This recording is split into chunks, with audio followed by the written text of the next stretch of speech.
Today we're updating some thrifted finds with decoupage paper and paint from Sonnet's Maker's Box for October. Welcome to the Chic Show. Be sure and check out Sonnet's Garden Blooms channel, and don't forget to check out our website so you can also find out more information about the Maker's Box. The October Maker's Box is the most exciting of all for me because it is the holiday box. So we'll be starting today with the Painted Photographer Rice Paper Peppermint Wishes and DIY Paint in Salty Kiss. This piece is from Dollar Tree, and I'm just going to remove all of the paper, and then I'm going to paint the center part with Waverly chalk paint in white. The rest of this cutting board will get a coat of DIY Paint in Salty Kiss. Once that is all completely dry, I'm going to take some of the Mod Podge Crackle Medium, which was a complete waste of time because it didn't crackle, probably because of the MDF board that this is made of. I'm not real sure, but it didn't crackle as I wanted it to. But nevertheless, I did paint the entire thing with that crackle medium and let it dry.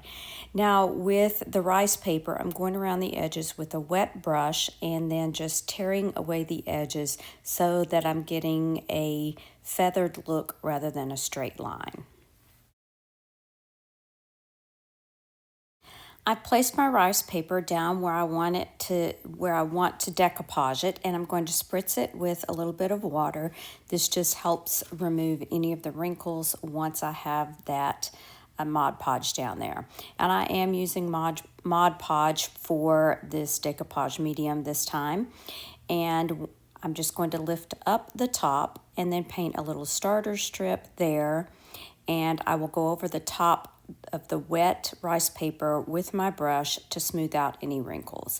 And once I've done that to the whole piece, then I can set it aside to dry.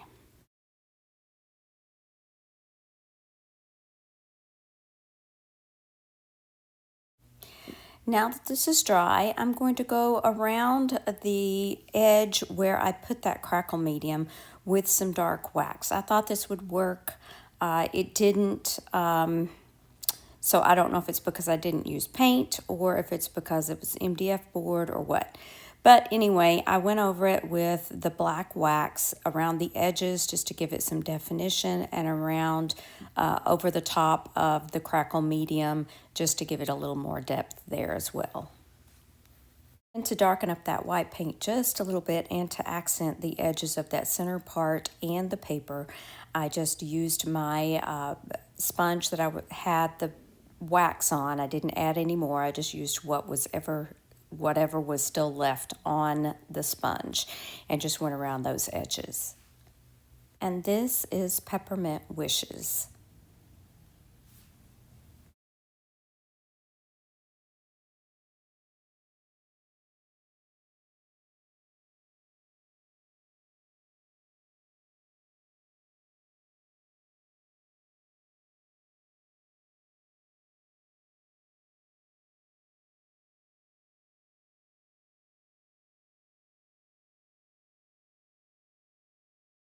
I found this piece at the Goodwill bins. Something had been glued to the center of that round part. I'm not sure what, probably a tile of some kind. But I'm going to be using this napkin as well as some Waverly chalk paint in white. And I'm just going to paint that center part with the Waverly chalk paint. The red paint that I'm going to be painting the rest of the piece with is by Fusion Mineral Paint, and it's Fort York Red. I cut out the napkin, just one of the images, and then I pulled the layer off. There are 2 layers, 2 plies to this napkin. Sometimes there are 3, so you have to really check that, and you only want that top layer. I'm placing my napkin where I want it so I can go around the edge with my fingers because I'm going to be using a wet paintbrush to go around the edge of the napkin and tear away, just like we did with the rice paper, only this tears a lot easier, so you have to be really careful because it is very delicate. So I'm just going around those edges that I traced with my fingernail, and I will tear away the excess.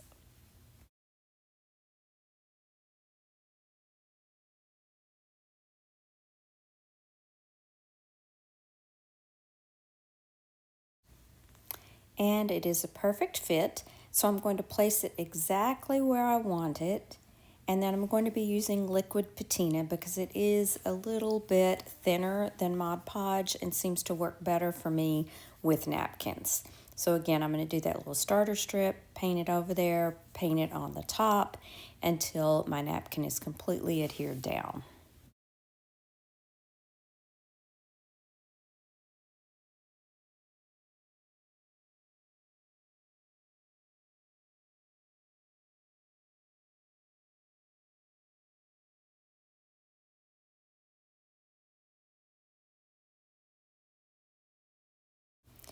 I have a silicone mold. It's either from Dollar Tree or Walmart. I'm not sure which, but I used some quick resin and poured the Christmas tree in that. The two little presents are from one of IOD's Christmas molds from last year. Now for the tree, I'm going to paint the bottom here with this gold acrylic paint, and then I'm going to paint the rest of the tree with the Fusion Mineral paint in Manor Green.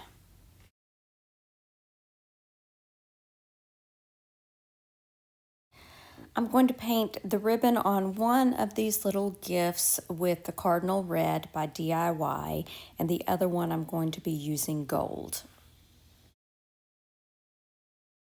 Once the tree is dry, I'm going to go back with a gold paint pen and I'm going to accent some of those ornaments and lights that are on the tree. I'm also going to be using some red and white paint as well.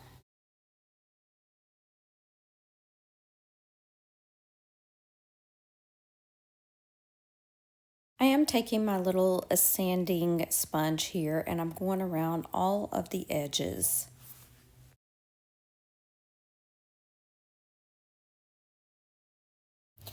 I'm going to do the same thing I did with the last project. I'm going to take some of that black wax and I'm going to rub it all over the red paint and then wipe it back with a dry paper towel.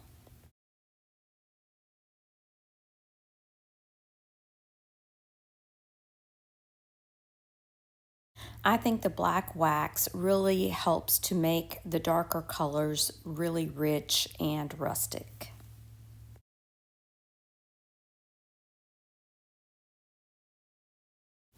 I'm going to be using a combination of Type Bond Quick and Thick and clear Gorilla Glue to glue my resin pieces to the bottom.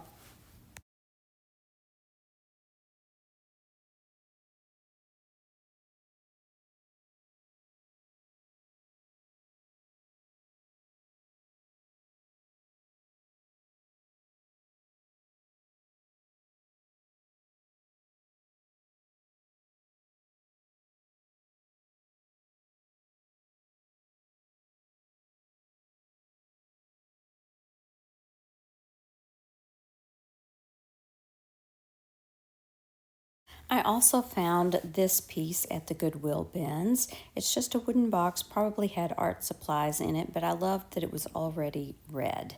Now I'm going to be using these two papers, Festive Fireside Plaid by Roy Cycle Decoupage paper and Woodland Stocking by the Painted Photographer. I'm using Mod Podge again, and I am just going to apply Mod Podge to the top of the box, but not any other part.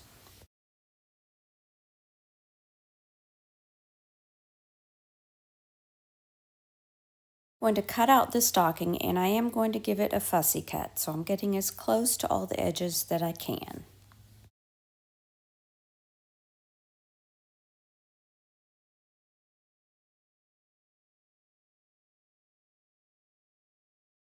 Now that the Mod Podge is dry, I am going to use the iron-on method for the plaid paper. Once I have my paper placed where I want it, I used a piece of Teflon paper just to be a barrier between the iron and the paper so that I don't rip the paper in any way. So I'm just going to rub this especially around the edges so that we get a good adhesion. And then I'm going to go back with my finger sander once it's cooled and sand away the excess paper. This will give me a nice clean edge.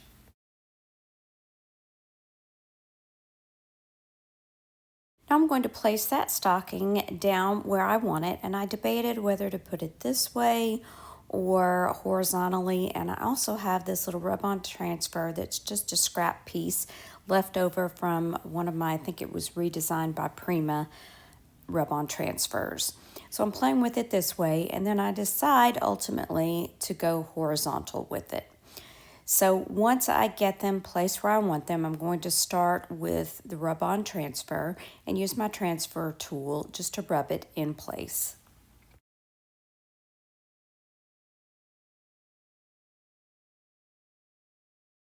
Now I'm going to use liquid patina to adhere my stocking down to the plaid paper. To ensure the entire piece had the same finish, I did apply that liquid patina all over the top.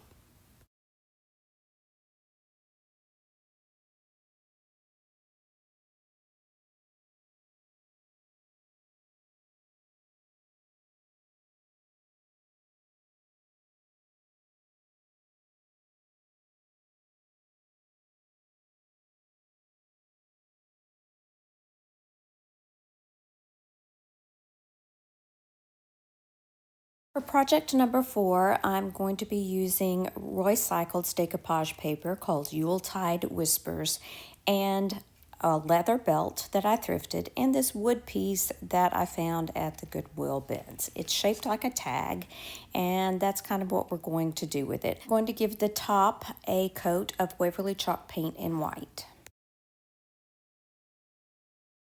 As the paint is dry, I'm going to spritz my decoupage paper with water, place it on top of my board, and then I'm going to use liquid patina to adhere this piece down.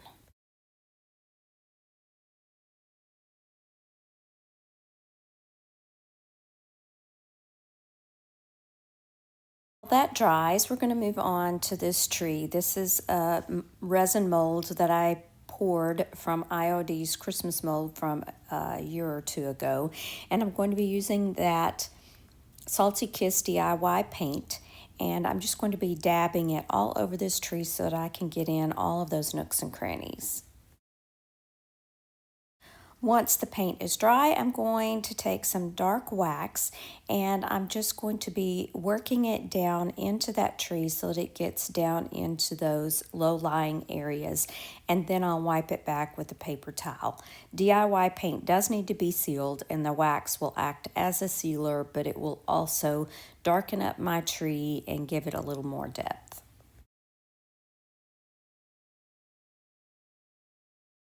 I did go back with a gold paint pen and just made some dots in places where ornaments might be, and this just added a little bit more to this piece. It made it look like it had lights.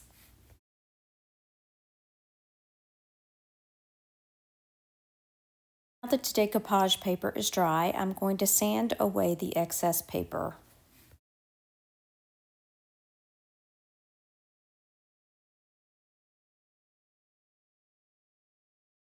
Once again, I'm using a combination of Gorilla Glue and Tite Bond Quick and Thick to adhere the tree down to the piece.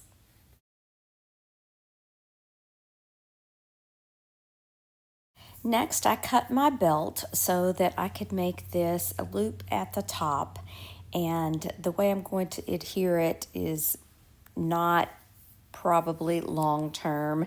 I'm sure there's a better way to do this, but just for the sake of time, this is what I did.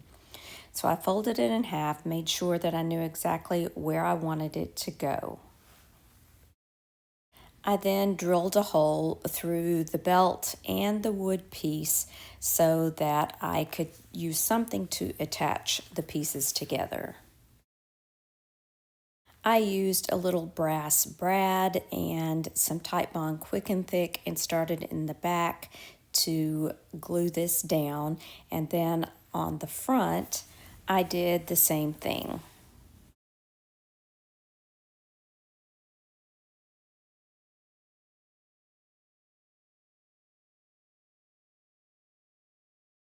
Lastly, I went around the edges with a black ink pad just to darken those up.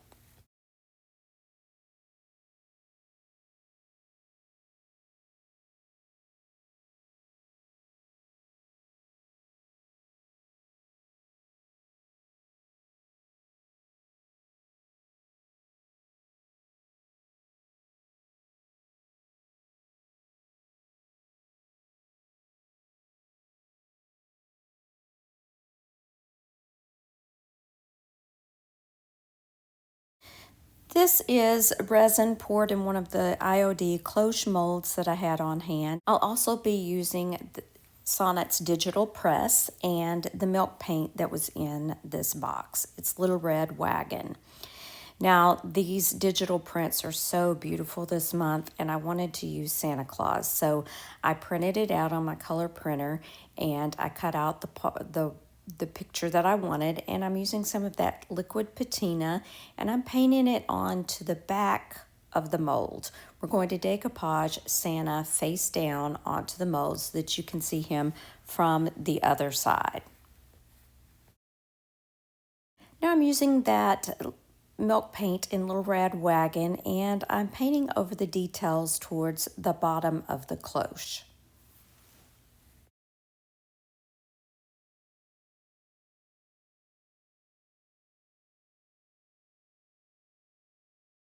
While that dries, I'm going to carefully paint the back with, this is Fusion Paint. I couldn't see the name of it there, but any kind of white paint will work for the back.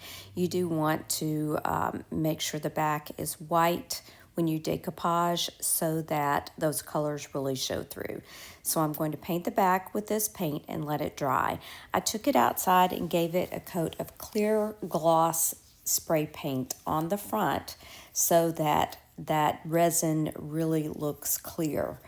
It looks a little hazy before you do this. Now I'm taking some of the gold rub and buff, and I'm going to accent those features that I painted in red as well as the top of the cloche.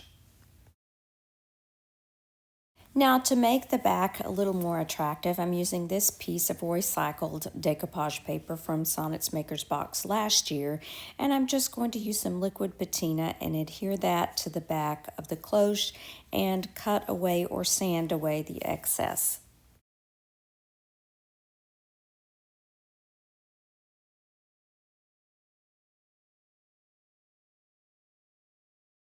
And isn't he lovely?